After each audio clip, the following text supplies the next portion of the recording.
Genesis chapter 30, verses 25 through 43. As soon as Rachel had borne Joseph, Jacob said to Laban, "Send me away, that I may go to my own home and country.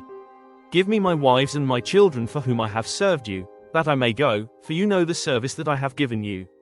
But Laban said to him, "If I have found favor in your sight, I have learned by divination that the Lord has blessed me because of you.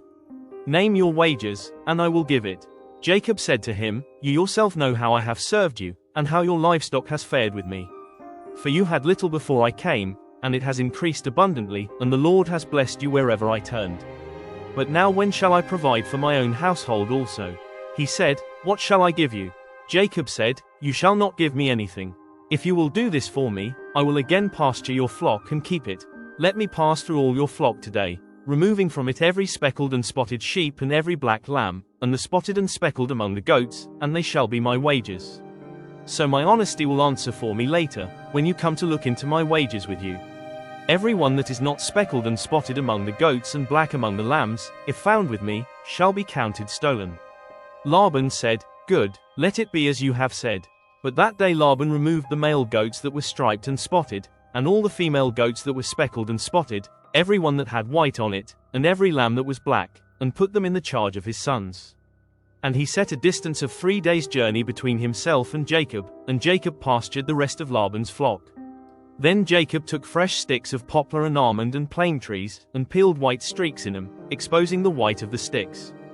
He set the sticks that he had peeled in front of the flocks in the troughs, that is, the watering places, where the flocks came to drink. And since they bred when they came to drink, the flocks bred in front of the sticks, and so the flocks brought forth striped, speckled, and spotted. And Jacob separated the lambs and set the faces of the flocks toward the striped and all the black in the flock of Laban. He put his own droves apart and did not put them with Laban's flock. Whenever the stronger of the flock were breeding, Jacob would lay the sticks in the troughs before the eyes of the flock, that they might breed among the sticks, but for the feebler of the flock he would not lay them there. So the feebler would be Laban's, and the stronger Jacob's. Thus the man increased greatly and had large flocks, female servants and male servants, and camels and donkeys.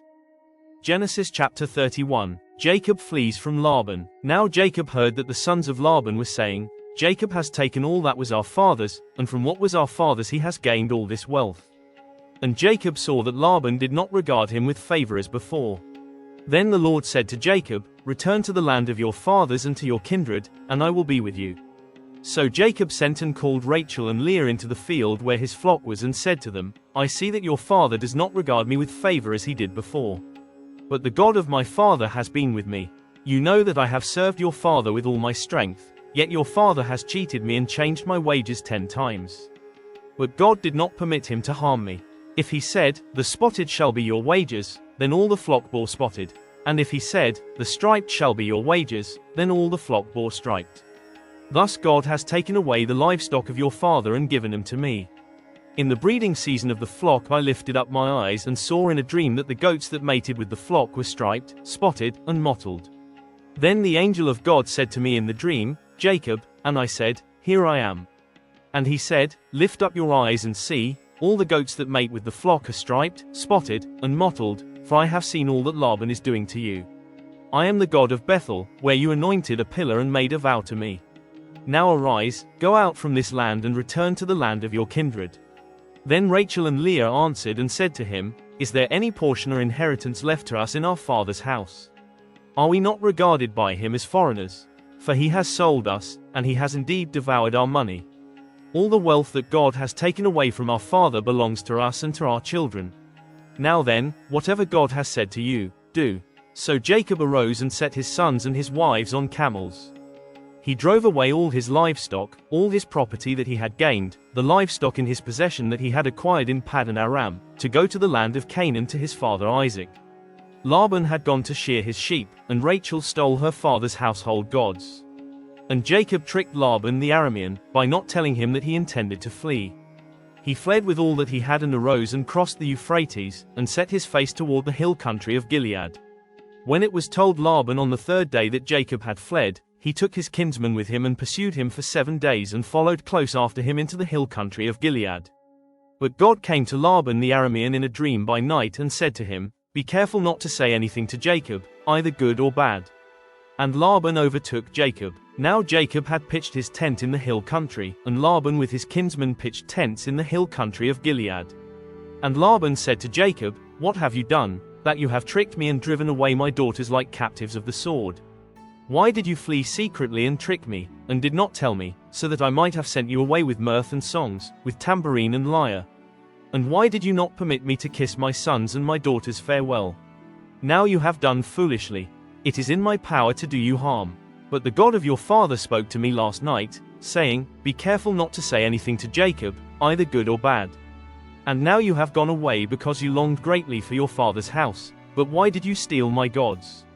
Jacob answered and said to Laban, "Because I was afraid, for I thought that you would take your daughters from me by force. Anyone with whom you find your gods shall not live. In the presence of our kinsmen point out what I have that is yours, and take it." Now Jacob did not know that Rachel had stolen them. So Laban went into Jacob's tent and into Leah's tent and into the tent of the 2 female servants, but he did not find them. And he went out of Leah's tent and entered Rachel's. Now Rachel had taken the household gods and put them in the camel's saddle and sat on them. Laban felt all about the tent, but did not find them. And she said to her father, "Let not my lord be angry that I cannot rise before you, for the way of women is upon me." So he searched but did not find the household gods. Then Jacob became angry and berated Laban. Jacob said to Laban, "What is my offense?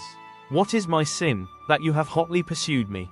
For you have felt through all my goods. What have you found of all your household goods? Set it here before my kinsmen and your kinsmen, that they may decide between us two. These 20 years I have been with you. Your ewes and your female goats have not miscarried, and I have not eaten the rams of your flocks. What was torn by wild beasts I did not bring to you. I bore the loss of it myself. From my hand you required it, whether stolen by day or stolen by night. There I was, by day the heat consumed me, and the cold by night, and my sleep fled from my eyes. These 20 years I have been in your house. I served you 14 years for your 2 daughters, and 6 years for your flock, and you have changed my wages 10 times. If the God of my father, the God of Abraham and the fear of Isaac, had not been on my side, surely now you would have sent me away empty-handed. God saw my affliction and the labor of my hands and rebuked you last night."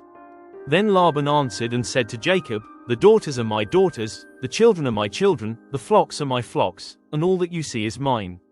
But what can I do this day for these my daughters or for their children whom they have borne? Come now, let us make a covenant, you and I, and let it be a witness between you and me." So Jacob took a stone and set it up as a pillar. And Jacob said to his kinsmen, "Gather stones." And they took stones and made a heap, and they ate there by the heap. Laban called it Jegar-sahadutha, but Jacob called it Galeed. Laban said, "This heap is a witness between you and me today." Therefore he named it Galeed, and Mitzpah, for he said, "The Lord watch between you and me, when we are out of one another's sight. If you oppress my daughters, or if you take wives besides my daughters, although no one is with us, see, God is witness between you and me." Then Laban said to Jacob, "See this heap and the pillar, which I have set between you and me. This heap is a witness, and the pillar is a witness, that I will not pass over this heap to you, and you will not pass over this heap and this pillar to me, to do harm. The God of Abraham and the God of Nahor, the God of their father, judge between us." So Jacob swore by the fear of his father Isaac, and Jacob offered a sacrifice in the hill country and called his kinsmen to eat bread. They ate bread and spent the night in the hill country. Early in the morning Laban arose and kissed his grandchildren and his daughters and blessed them. Then Laban departed and returned home.